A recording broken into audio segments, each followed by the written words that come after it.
What it's like working as an electrician. Your alarm goes off at 5:30 a.m. You stretch. Something in your shoulder pops in a way it didn't pop last year. You drink coffee standing up. You pack a lunch. You walk out to the van. The van has not been organized since you took it home. The van will never be organized again. You stop at the supply house at 6:30. You need 12-gauge Romex, 3 ground fault circuit interrupters outlets, a half-inch conduit, and 1 specific connector. They have everything except the connector. They never have the connector.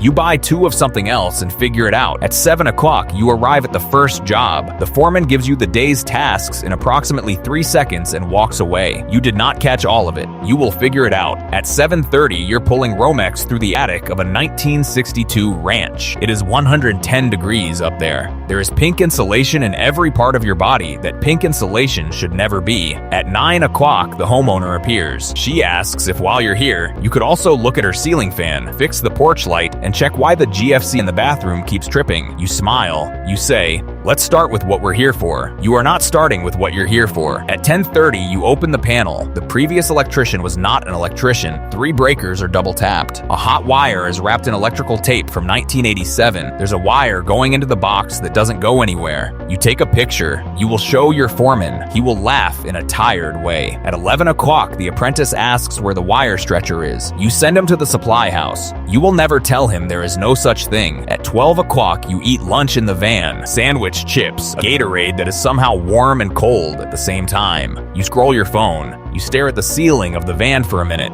You go back to work. At 1:30, you're at the second job, a new build. The drywall guys hung the rock right over an outlet box you were supposed to make up. The plumber ran a pipe through your stud bay. You stand there. You breathe through your nose. You start cutting. At 3 o'clock, you test a circuit you swore you killed at the panel. The tester lights up. You pause. You walk back to the panel. The breaker labeled garage controls the upstairs hallway. Of course it does. At 4:30, the homeowner asks if you can be done by 5 o'clock. The job is a 2-day job. You say, "We'll see what we can do." At 5:30, you load tools back into the van. You sweep up the wire scraps. You leave the site cleaner than you found it because that's just what you do. You drive home with the radio low. Your hands are cut up. Your knees are sore. Your shirt has insulation in it that will never come out even after washing. You shower for a long time. You eat dinner standing up. You fall asleep on the couch.